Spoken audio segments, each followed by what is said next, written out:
Hi boys and girls, and welcome to today's STEM lesson. So I hope you all enjoyed last week's video and tuned in and completed that activity to collect your seeds, whether you went out and bought them or whether you collected them from a piece of fruit or veg at home. They're very important as we are going to use them for our next lesson, so you need to make sure you have those ready to go and in your mind today. So we've started talking a little bit about plant life cycles. Like all living creatures, plants have a life cycle that shows us a cycle of events that happens throughout their life and how they grow and how they come to be and how their seeds form. And we're going to keep exploring that this term along with what we're learning about in science. However, we want to be able to design and build something for ourselves at home that's going to help us be able to observe that plant life cycle up close and personal. And that's going to be our job for this week. So for our job and our activity this week, you're going to need a pencil and a piece of paper because you're going to be doing some planning and using your design skills today. On that piece of paper, you are going to be designing a see-through planter for your seeds so that you're able to watch them grow.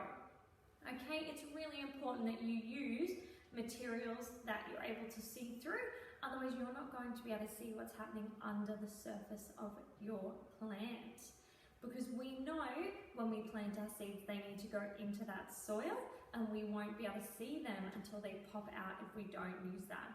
So to give you a few ideas, I've collected just a couple of different suggestions. You could use a clear bottle, you could use a clear takeaway container, you could even use a clear glass jar as long as you have permission from an adult in your house. Any of those would be a great option for a planter. However, you may need to make a few adjustments to them so they're suitable for what you need. Keeping in mind things that you think a plant might need in order to survive and grow.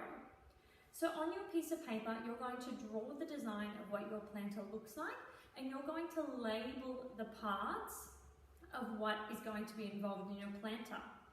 Once you finish drawing your design, down the side, you are going to list the recycled materials from around your house that you're going to use to build it. And you're going to think about any tools or resources that you might need in addition to that. That might include sticky tape, scissors, glue. You might also need to think about where you're getting your soil or your dirt from that's going to go into your planter. Because in our next lesson next week, we're actually going to be building those and planting our seeds. So you need to make sure that over the week between today when you plan your design and next week when we're ready to build, you're slowly thinking about collecting those resources and reminding anyone who's going to throw out the rubbish at your house, just in case you need them to keep anything, and make sure that doesn't go in the bin so that you have things to build with next week. I hope that that lesson has made sense for you and that you're all ready to plan and create your design so that we can use this to support our developing knowledge as we go through the term. Thank you so much for tuning into our lesson today. I can't wait to see you all when you're back at school, and I can't wait to see the amazing designs you've been working on at home in our Design Technologies unit. Thanks boys and girls, bye.